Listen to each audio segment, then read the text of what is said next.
All right. Story number four. Now, I'm not sure if you guys are familiar with Sean Kantrowitz. He is the founder, creator of The Questions Hip Hop Trivia. It started off as a hip hop trivia night, and then he expanded it online, especially during COVID. Like, they were doing hip hop trivia with all kinds of people, celebrities, artists, just casual fans. And then he made an actual board game, Questions Hip Hop Trivia, right? So, inside the box, you got all these different cards. Like this one says Lincoln Build, right? So Lincoln Build. And so the question is, A Tribe Called Quest Phife Dawg drops a verse in the opening song from this group's diamond-selling 1994 album. A, Belle Biv DeVoe. B, Boys to Men. C, SWV. D, TLC, right? So you play this game with your friends. The answer is D, TLC, right? So this is actually a really cool thing. He sent me this a few years ago, and I thought this is, just another example of just a great product, hip-hop product. So if anybody's interested, you should check out The Questions Hip Hop Trivia, right? And so Sean has been doing this, and he's expanded his brand, and he also has a podcast. He does a lot of credible work with will.i.am also. And but most recently on this podcast, he had SKIZ, S.H. Fernando Jr. He is, at this point, in my opinion, he's a hip-hop legend.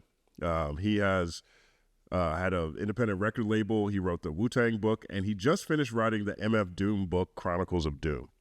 And so in this conversation with Sean, they talk about the things that he learned putting this book together about Doom. And there's a couple of nuggets in here I thought were really interesting. So let's hear what SKIZ has to say about writing the Chronicles of Doom book, which is available now. And I totally respect that as well, because I'm a low-key figure. I'm very private. I'm not really on social media like that, So in kind of researching Doom, I just saw that we had a lot in common in a way, And another thing that a lot of people don't know about Doom is that he was really into all of this body of esoteric knowledge, what I like to call the occult. Right. Which is basically, it's not black magic. Occult just means hidden knowledge, Sure.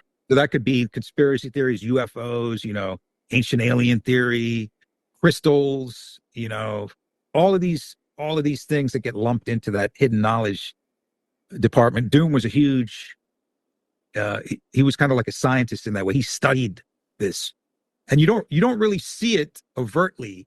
You see it in some of his rhymes and some of the references he has, but I think this is more like how he lived as a person. He was just hungry for knowledge, soaking it up, information, just absorbing all of this information from so many different places, and like when I talked about the Vic Vaughn album in the book, you kind of get a sense of that, how they were talking about how they would like read they were all in the studio together creating, and then how they were passing around like a Scientific American and talking about like the gray goo scenario, right?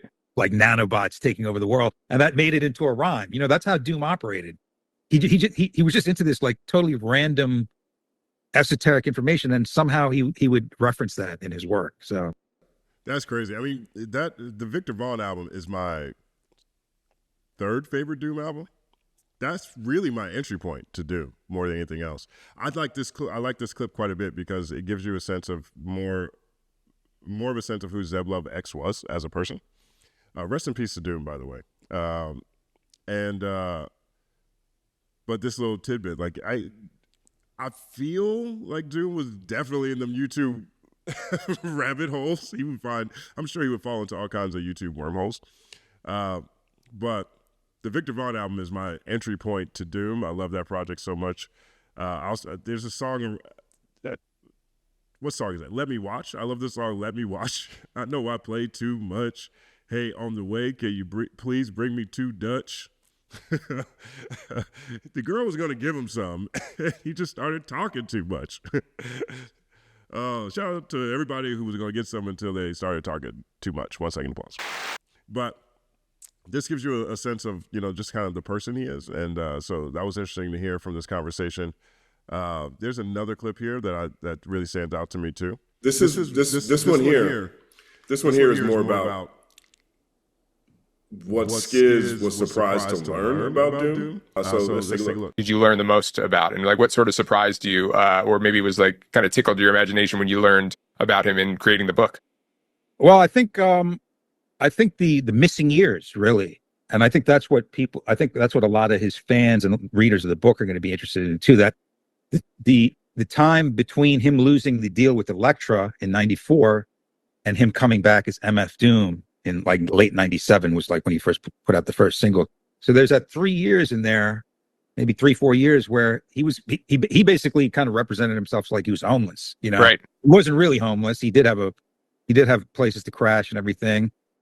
That's part of Doom lore. You know, he was, I think SKIZ said it best. He represented himself as he was homeless. And that's sort of how he rebranded himself or created a new identity in order to become the hip hop's villain, you know, and went on an incredible run, crafted a legendary career in the process. And he was making money, you know, the whole drug dealing thing was going on at that time. That was a surprise to me because Doom is not of that milieu, you know, right. He's not like this street rapper, you know, who talks about drug dealing in his rhymes and stuff like that. He's a middle class guy from suburban Long Island, grew up in a stable house with 2 parents for the most part, you know. Yeah. So he's not trying to represent that lifestyle, you know.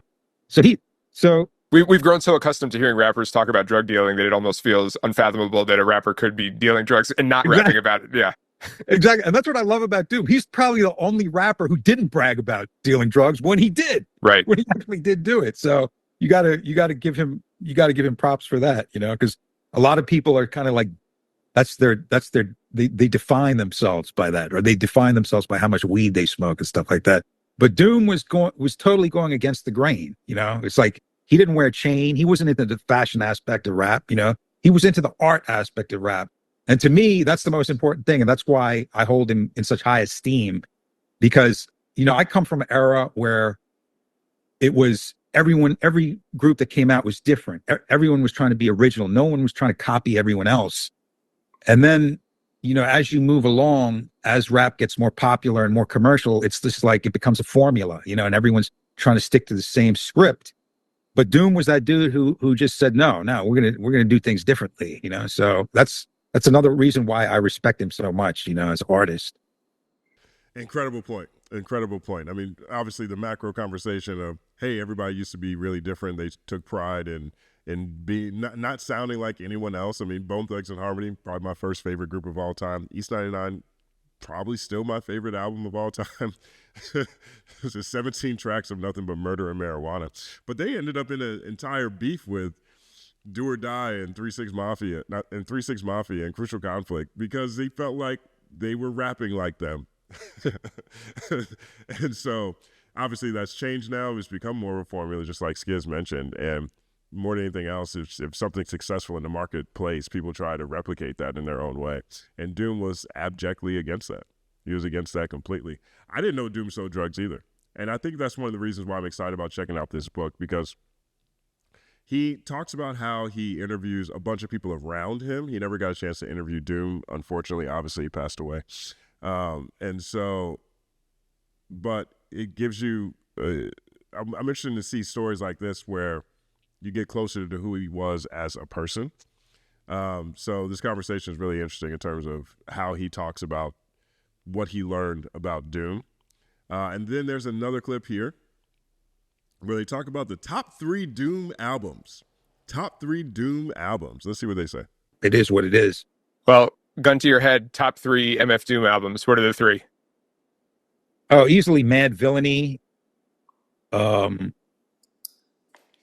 That's probably everybody's answer. I mean, I don't want to say we're talking about favorite, but Mad Villainy is the magnum opus. That is an incredible album. I have it on my wall. You know, and that album, the way that album transcended and blew up and has spread across hip hop, is worthy of a case study on its own. But I think it speaks to the greatness of that project. These are my top three: Mad Villainy, Food, and Food. Food. Rap snitches, telling all their business, sit in the court and be their own star witness. One second applause. Okay. Food. That one, I mean, that album is really a creative masterpiece. It's a really creative masterpiece. It's not in my top 3 Doom albums, but that is also a very popular one. I remember, I think that might have been, whenever that album came out was when I really started checking for the blogs in a different kind of way, I think. Maybe that's a little bit later. But I remember that was another blog favorite when Food dropped back in the 2000s. Born Like This. Interesting. You know, my relationship with Born Like This, I was definitely checking for it when it came out, and I've been reevaluating it since reading the book and listening to a lot of these albums, some of which I was always listening to, and there are others that it's been a while. And I think my top 3 are Mad Villainy, Food. And then for the third slot, it's sort of like a tie between maybe Doomsday and also the Victor Vaughn album is one that I didn't like as much at first, but that's definitely, I think the Victor Vaughn album might have some of his best like rapping, like in a technical sense. I agree with that. I agree with that too. I mean, Victor Vaughn, that's my third favorite Doom album of all time. My second favorite Doom album, actually my favorite Doom album is Mad Villainy, so, and then my second favorite Doom album though is Danger Doom. I love the Danger Doom project, that collaboration with Danger Mouse.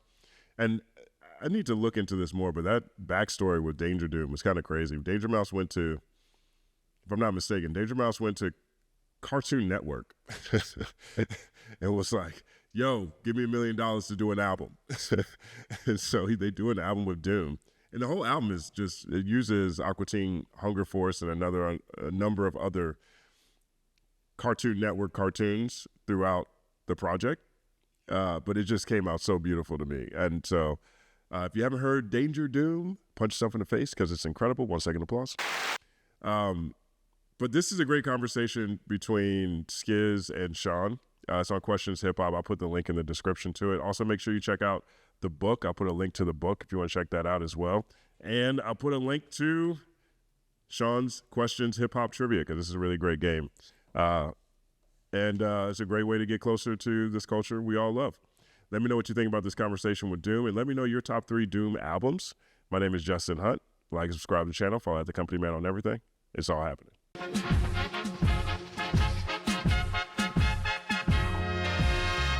Justin Hunt is here, it's all happening.